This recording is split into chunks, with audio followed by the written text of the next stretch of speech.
बड़ी खबर यह है कि आज भारत रत्न नानाजी देशमुख की 15वीं पुण्यतिथि है। सीएम धामी ने नानाजी देशमुख को नमन किया है। नानाजी देशमुख जी की पुण्यतिथि पर कोटि कोटि नमन। ये पोस्ट सीएम की तरफ से किया गया। आपके आत्मनिर्भरता के विचार सभी के लिए प्रेरणा स्रोत।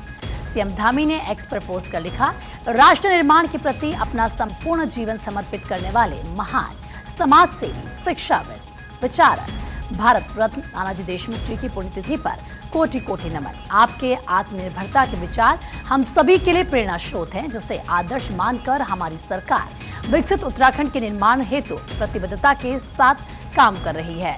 तो उत्तराखंड के मुख्यमंत्री पुष्कर सिंह धामी ने ये पोस्ट किया है। इसमें नानाजी देशमुख जी की किस तरीके से पुण्यतिथि पर उनको नमन किया है। एक और बड़ी खबर आपको बता दें, मोटापा घटाने के लिए पीएम के मंत्र पर चलेगी धामी सरकार। लोगों को जागरूक करने के लिए बनेगा एक्शन प्लान। ब्लॉक, तहसील और जिलों में बनाए जाएंगे ब्रांड एम्बेसडर। लोगों के स्वास्थ्य के लिए गंभीर चुनौती बन रहा है मोटापा और सीएम पुष्कर सिंह धामी ने अधिकारियों को निर्देश दिए हैं। राष्ट्रीय परिवार स्वास्थ्य सर्वेक्षण के आंकड़ों ने सरकार की चिंता बढ़ा दी है। 2015-16 की बात करें तो 2015-16 में उत्तराखंड के अंदर 17.7% पुरुष और 20.4% महिलाओं में मोटापा था और उसके बाद ये बढ़कर 2019 से 2021 के बीच में पुरुषों में बढ़कर 27.01% हुआ है।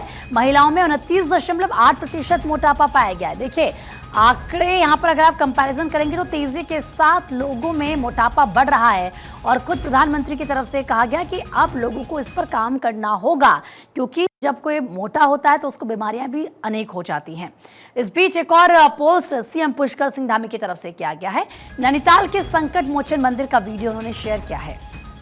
मंदिर का अद्भुत दृश्य श्रद्धालुओं का मन मोह लेता है और ये मंदिर हजारों श्रद्धालुओं की आस्था का केंद्र है। पवन सुत हनुमान की कृपा दृष्टि भक्तजनों पर बनी रहे, तो ये सीएम धामी की तरफ से पोस्ट किया गया है। नैनीताल में स्थित श्री संकट मोचन मंदिर का अद्भुत दृश्य यहां आने वाले श्रद्धालुओं का मन मोह लेता है। नैनीताल आगमन पर इस पवित्र स्थल के दर्शन अवश्य करें।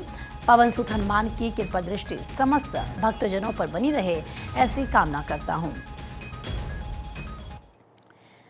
उत्तराखंड की अगर बात करें एक बार फिर से तो देखिए, देहरादून में सुबह से बारिश जारी है। राजधानी को लेकर ये जानकारी मिल रही है।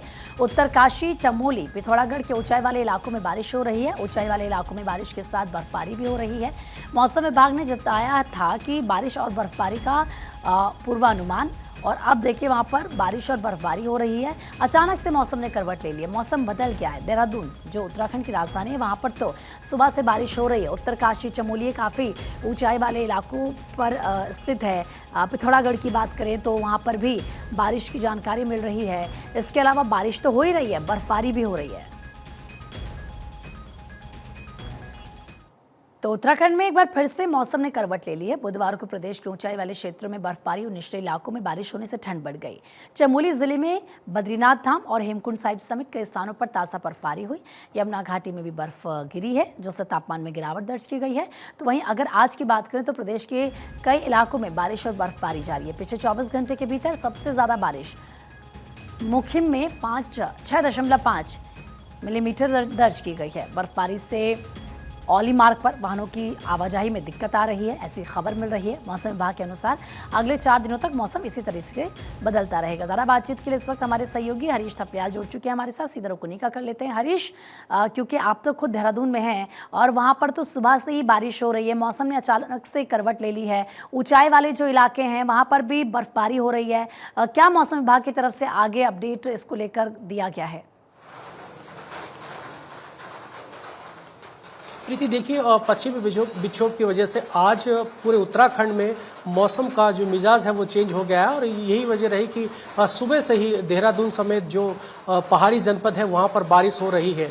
ऐसे में सभी जो लाइफलाइन रिलेटेड डिपार्टमेंट है उनको अलर्ट रहने के निर्देश दिए गए हैं। और विशेषकर यदि आज 27 फरवरी है और आज के दिन उत्तराखंड में पीएम मोदी का दौरा मुखवा गांव में था, लेकिन मौसम विभाग ने पहले ही फोरकास्ट जारी किया था कि 27 और 28 को अतिवृष्टि और जो बर्फबारी है वो मुखवा गांव में होगी। इसी वजह से जो प्रशासन है उनको पीएम मोदी का दौरा रद्द करना पड़ा है। और अब सभी जो पहाड़ी जिले हैं जहां पर बारिश हो रही है, बर्फबारी हो रही है, ऐसे में सभी जिलों में जो आपदा प्रबंधन विभाग है वो अलर्ट है और सभी जो लाइफलाइन से जुड़े डिपार्टमेंट है उनको अलर्ट रहने के निर्देश दिए गए हैं कि ताकि जो पहाड़ के गांव हैं वहां जो रहने वाले लोग हैं उनके जो रोजमर्रा के काम हैं वो प्रभावित न हो। तमाम जो अस्पताल, स्कूल, कॉलेजेस वहां पर सभी को जो है अलर्ट रहने के निर्देश दिए गए हैं ताकि किसी प्रकार की किसी कोई दिक्कत ना हो।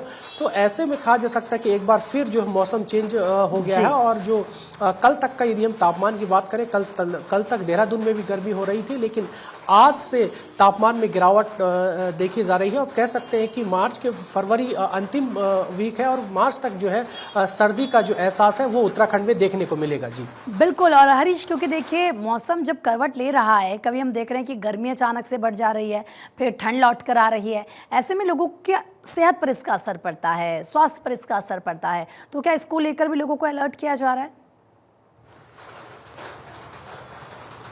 बिल्कुल, इसके लिए बाकायदा स्वास्थ्य विभाग ने गाइडलाइन जारी करी है कि क्योंकि मौसम सुबह चटक धूप के साथ जो है मौसम शुरुआत हो रहा है, लेकिन दोपहर बाद फिर से बारिश होने जा रही है। तो ऐसे में लोगों की सेहत पर भी प्रभाव पड़ रहा है। सर्दी, जुकाम, खांसी तमाम ऐसे केसेस अस्पताल में देखने को मिल रहे हैं।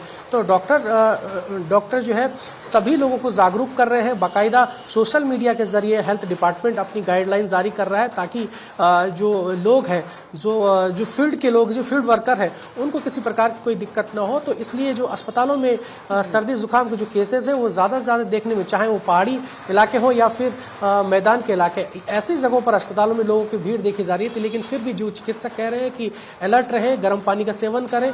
तमाम जो लोग हैं उनको अलर्ट रहने के निर्देश दिए गए हैं। ठीक है हरीश, आप बने रहिए हमारे साथ। एक बार फिर से मैं आपके पास लौटूंगी, लेकिन इस बीच क्योंकि एक बड़ी खबर मिल रही है, पहले अपने दर्शकों को बता दें। बडकोट नगर पालिका के अध्यक्ष विनोद डोभाल गिरफ्तार किए गए हैं। विनोद डोभाल निर्दलीय विधायक संजय डोभाल के भाई हैं। विनोद डोभाल पर जानलेवा हमला करने का आरोप लगाए। बीजेपी नेता प्रवीण रावत पर जानलेवा हमला हुआ था। अंकित रमोला को चर्चित पेपर लीक मामले में पहले भी जेल हुई थी। और आपको ही बता दें कि उत्तरकाशी से ये बड़ी जानकारी मिल रही है, जहां पर बडकोट नगर पालिका अध्यक्ष बताए जा रहे हैं विनोद डोभाल, उनको उत्तराखंड पुलिस ने गिरफ्तार कर लिया। आरोप यह है कि नगर पालिका अध्यक्ष विनोद डोभाल ने पुलिस के सामने एक व्यक्ति को जान से मारने की कोशिश की। और आरोप है कि देखिए किस तरीके से, ठीक है, इससे जुड़ी पूरी जानकारी आप